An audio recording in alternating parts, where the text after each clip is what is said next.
والصلاة والسلام على رسول الله وعلى آله وأصحابه وأتباعه ومن والاه. سرتا سپاسانەکەم بۆ ئەو دیدارە. ئەو پێغەمبەرێک کە فەرمووی ئینەما بوعثت لأتمم مكارم الأخلاق، بۆیە هاتووە بۆ ئەوەی کە مەکاریمەکان و جوانترینی ڕەوشتەکان تەواو بکات، واتە ئەوەی کە پێغەمبەران پێی هاتن سەلامی خۆیان لەسەر بێ کە چەند ئەڵقەیەکی بەیەکەوە گرێدراوە. پێغەمبەری خوا صلی الله علیه وسلم ئەو ئەڵقانەی کە ماوەتەوە تەواوی بکات و بۆ کۆتا جار ختمی هەموو شتەکان بە ڕەوشتە جوانەکانی خۆی و بە ئاکارە جوانەکانی و بە ئەحوالەکانی و بە حاڵی ژیانی خۆی بکات. ئێمە ئەگەر بەڕاستی دراسی ژیاننامەی پێغەمبەر بکەین صلی الله علیه وسلم، لە هەر گۆشەیەکەوە بۆی بڕۆی هەست ئەکەی پێغەمبەری خوا صلی الله علیه وسلم تەنها خەریکی ئەوە بووە. یعنی عەزەمەت و گەورەی پێغەمبەر عەلەیهی سەڵات وەسەلام لەوەیە دەرەکەوێ هەر مەجالێک لە مەجالەکانی ژیانی ئەگری و ئازانی پسپۆر وتیایە و ئازانی هیچ ئیشێکی تری نەکردووە جگە لەوە نەبێت. یعنی هەموو مەجالەکان پێم وایە مامۆسایان و زانایان باسییان لێوە کردووە، هەرێکەوە بەپێی اختصاسێکە بەپێی حەزێکە خۆی حەزی لەو مەجالە بووە لە ژیاننامی پێغەمبەرە باسی لێوە کراوە. پێم وایە لە ڕووی یاساییەوە ئەگەر بۆی بڕۆی دەستوری مەدینە جوانترین دەستورێ و توانین بڵێن یەکەم دەستوری نووسراو بووە لە مێژووی بەشەریەتاکە، لە پەنجاو ئەوەندە بەندە کۆبووە و پێغەمبەری خوا صلی الله علیه وسلم پەیوەندی نێوان مسلمانان لە نێوان خۆیانە و مسلمانان لەگەڵ جوولەکە و مسلمانان لەگەڵ مشریکینی ناو مەدینە ڕێخستنێکی جوانی تەرتیب کردبوو بۆیان. ئەگەر بۆ مەجالەکانی تر ئەڕۆی مەجالی حرب ئەوەی تر قیادەی حربی کردووە، بۆ مەجالی ئابووری ئەڕۆی بە هەمان شێوە، بۆ مەجالی ئیداری ئەڕۆی بە هەمان شێوە. لەناو ئەو مەجالانەیە کە توانین بڵین بوارێکی زۆر بەرفراوانە و پەیوەستە بە ژیانی هەموو تاکێکی کۆمەڵگاوە، بواری خێزانیە. پێغەمبەری خوا صلی الله علیه وسلم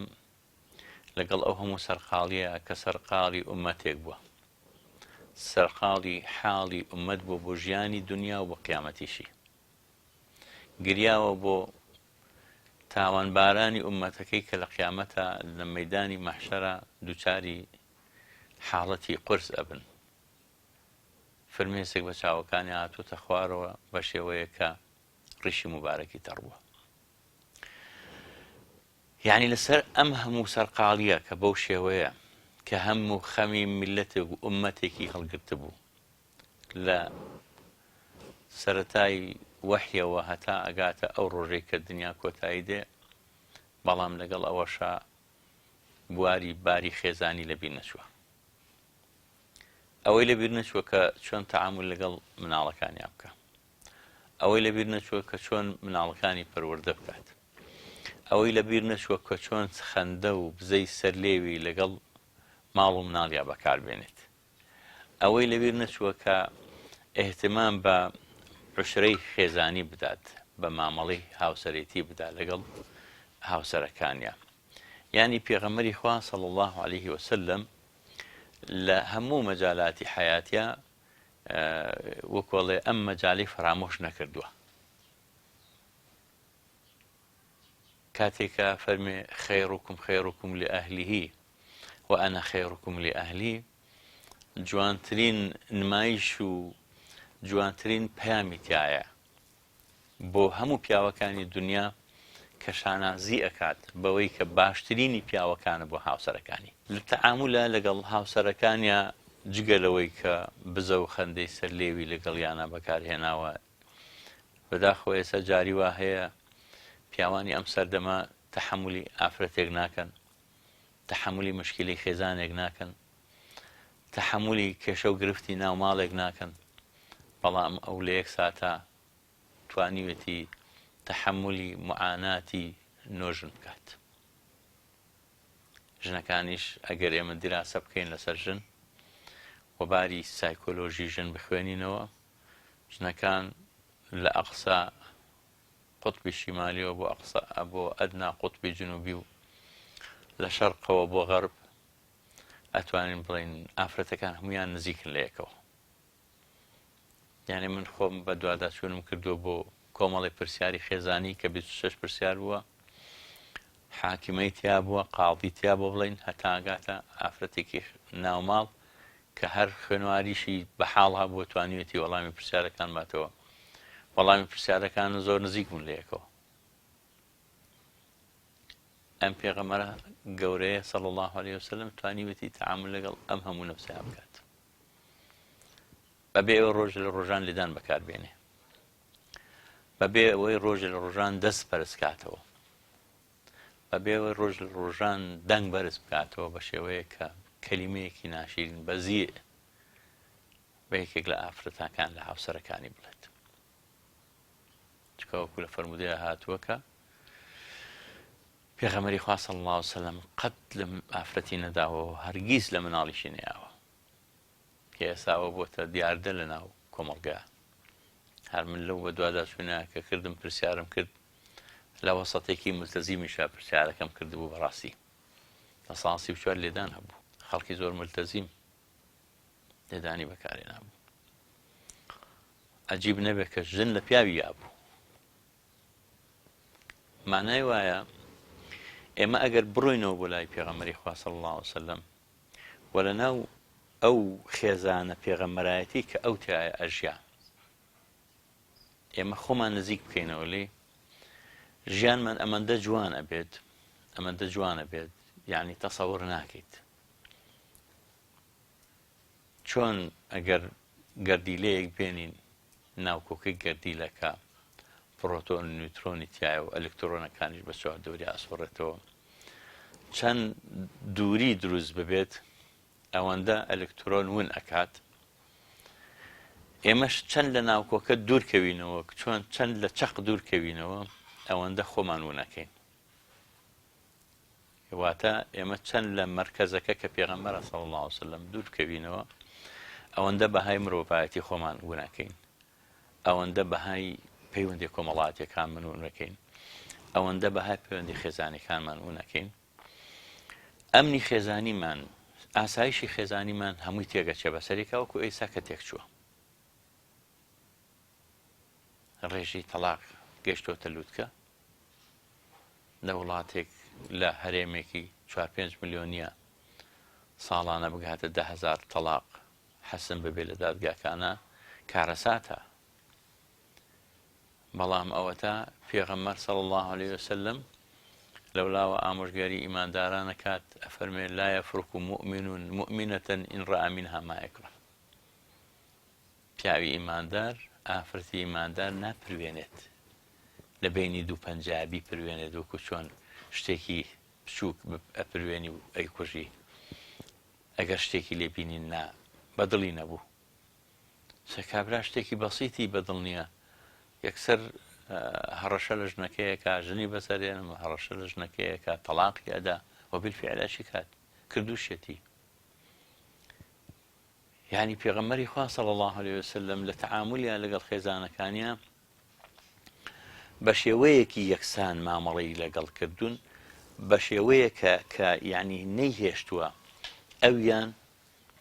دڵی نیگەران ببێ لە بەرامبەر خۆشەویستی پێغەمبەرە بۆ ئەوی تریان. ئەو نمونەی کە ئەڵێ عائیشە هەموو جارێ حەزێ کرد پێغەمبەری خوا صلی الله عليه وسلم، طەبیعەتی ئینسان وایە خۆشەویستیەکەی بارز کات، ئەویشەوە بووە درهەمێکی یاوەتێ فەرمێتێک ئەو درهەمە بۆ تۆ. هەر کاتێ پرسیار لێکردم چێمانە زۆر خۆشوێ تۆ دەست بەرزکەرەوە بڵێەوە درهەمەکە. عایشە بەخۆی نازانێت درهەمێک ئایا بە هەموو ئەوانی تریش، کاتێ پرسیارەکە کە هەمویان دەستیان بەرزەکەنەوە. ئەوە عەدالەتی پێغەمبەر بە صلی الله علیه وسلم لە تەعاملیان لەگەڵ هاوسەرەکانیە. یعنی بەڕاستی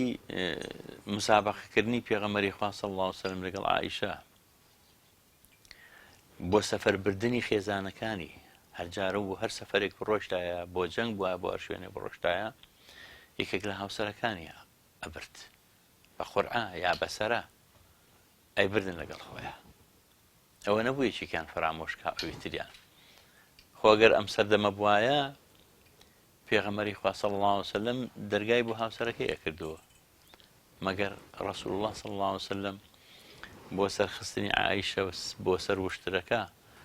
ڕانی مبارەکی بەکار نایە ئەیکرد بە دەرەج و قادرمە بۆی عائیشە سەرکرد بە هەمان شێوە بۆ دابەزینیشی بەکارهێنا بۆی عائیشە دابەزێتەوە یعنی شێوازی تەعاملی پێغەمبەر صلی الله علیه وسلم لەگەڵ خێزانەکانیە ئەتوانین بڵین لە لووتکەیە بووە کە خوا فەرمێ وئینەکە لەعەلا خولوق عەظیم بە فعلی لەعەلا بووە ئەوە نییە بڵێ یعنی ڕەوشی بەرزووە بەڵکو لە سەرووی ئەخلاقە بەرزەکانەوە بووە وئینەکە لەعەلا خولوق عەظیم یعنی ئیتر لە سەرووی ئەخلاقە بەرزەکانەوە پێغەمبەر صلی الله علیه وسلم بەدی کراوە عائیشە کە ئەفەرمێ کان خولوقه القورئان پێغەمبەری خوا صلی الله علیه وسلم ئەخلاقی قورئانی بوو ئەمە وەصفی خێزانێکە بۆ هاوسەرەکەی پرسیاری لێکەن پێغەمبەر چۆن بوو صلی الله علیه وسلم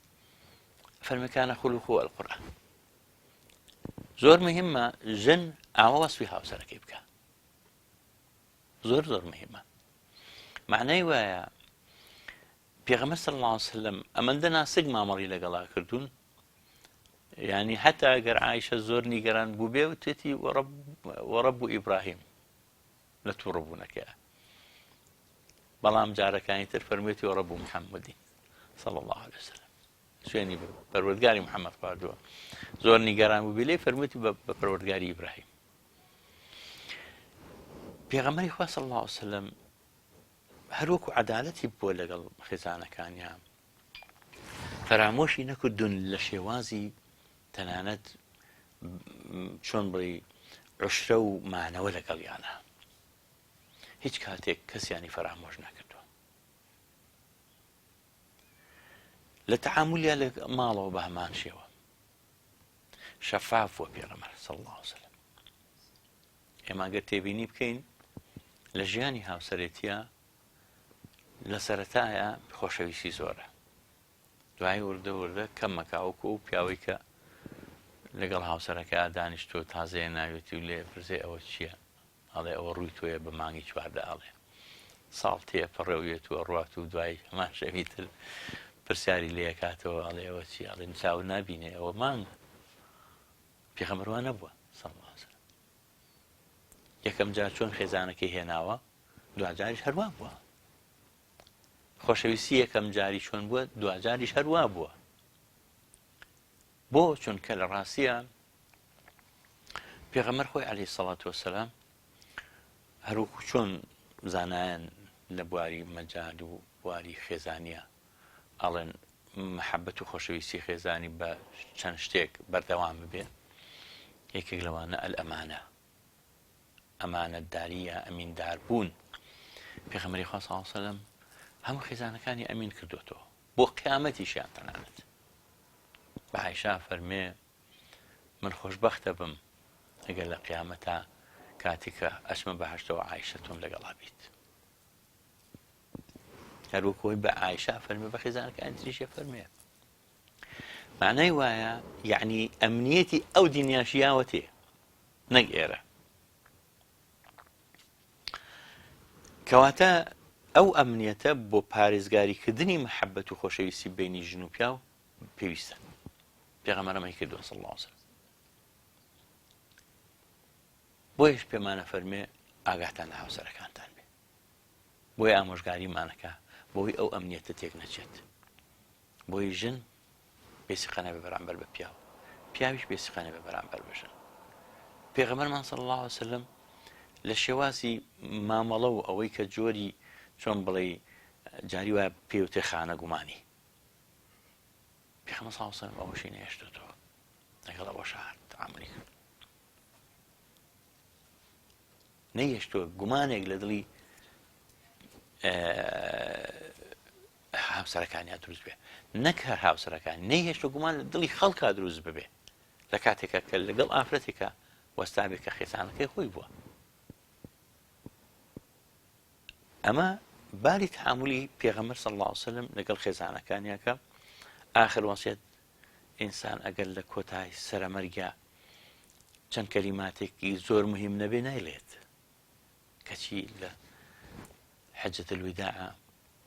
استوصوا بالنساء خيرا فەرمێت پێغەمبەری خوا صلی الله علیه وسلم زۆر خەمی پێک هاتی خێزانی بووە کە تێک نەچێت کە بە تۆکمەیی بمێنێتەوە زۆر خەمی بووە حەزی کردووە مسلمانان ئەم سەرحە گەورەیە تێک نەدەن ئەم کۆشکە گەورەیە نەڕوخێنن بەشتی بەسیط بۆیە لە فەرمودەکانیە بە جۆرێک لە جۆرەکان هەڕەشە ئەکات لە پیاوانیش و لە ژنانیش کە بەبێ هۆکار پەیوەندی خێزانیان تێک نەدەن پەنا نەبن بۆ تەلاق پەنا نەبن بۆ جیابوونەوە سەبر بگرن لەگەڵ یەکترا ئەگەر ئەو نمونەیەی ئەو قودوەیەی پێغەمبەر نەبێ صلی الله علیه وسلم پیاوێک لەم سەردەمەیە برازاکانی زۆریان بۆ هێناوە کە ژنەکەی زۆر جنێوی پێدا و زۆر سوکایەتی پێکا لەبەر چاوی ئەوانیشە دوای سوێنە خواڵێ وەڵاهی 25 ساڵە من پەنجەم بەر پەنجەوە ئامۆژنەتان نەکەوتووە بەڵام لەبەر حیای خۆم نەمکردوێتە دەرەوە سەبرم کردووە کەچی ئەمە جاری وا هەیە کابرا 3 مانگە هاوسەرگیری کردووە دوای 3 مانگەکە وەڵام بەکەڵکم نایە ئاخر چۆن بەکەڵکە نایە بەچی ئازانیت جارێکیان پیاوێک لە خزمەتیا بووین لە سیارە سەرکەوت لەگەڵمانە وتی بەخوا لەگەڵ ئەم ژنەمە 50 ساڵە بەیەکەوەی هێشتا نازانم ژن چییە ویگو پێم سەیرە گەنجێستا دوای ساڵێکەڵە وەڵا بەکەڵکم نایە باشە چوزانی تۆ هێشتا وەکوڵێت دەرگاتان نەکردوتەوە لە یەکتری چۆن نازانیت یان چۆن فێری ئەوە بووی بزانی ژن چییە یا بەکەڵک نایە کەواتە مەبەستمەوەیە کە ئەبێ ئێمە یعنی لە ژیاننامەی پێغەمبەر صلی الله علیه وسلم قودوەی وەرگرین و تعاملی پێغەمبەر صلی الله علیه وسلم لەگەڵ ماڵ و مناڵ و لەگەڵ مناڵەکانی شاکە یعنی لەگەڵ مناڵانە مامەڵەی کردووە حەسەن و حوسێنە خاتە سەر پشتی ئەفەرمێ سوارێکی باشن و شتێکی سواری باشیشتان هەیە مەرکەبێکی باشیشتان هەیە کە سواری بوون ئاوا تعاملی کردو پێغەمبەر صلی الله علیه وسلم لەبەرەوە بەڕاستی ئەوە بڵێمەوە کە پێغەمبەر صلی الله علیه وسلم ئەگەر حزوری هەبێ لە ژیانی خێزانی ئێمەیە و هەمیشە چاو لەو بکەین ولكم في رسول الله أسوة حسنة لمن كان يرجو الله واليوم الآخر لهر مجال لمجال كان إما لمجال خزانيك بياوانيش وجنانيش أم قدوة لبيغمبر والقرين صلى الله عليه وسلم كخيركم خيركم لأهلي وأنا خيركم لأهلي بوشي وما أمر لك عليك أبكين هزاران صلى الله عليه وسلم بيغمبر صلى الله عليه وسلم لكتا الله بخوايا برجة لازم باران رحمة بسرقاني محمد تا قيامت کەسێ بێ خوا ئاوا ڕێزی لێنێ بەیا ئەیوهە نەبی بیدوێنێ کەسێ بێ پەروەردەی دەستی خوا بێ موعجیزەیە و دەبێ ڕەوشتی وا بێ قورئانێکی زیندووە بە هەڵس و کەوت وێڵ و گومڕا بوو ئەوەی شوێنی نەکەوت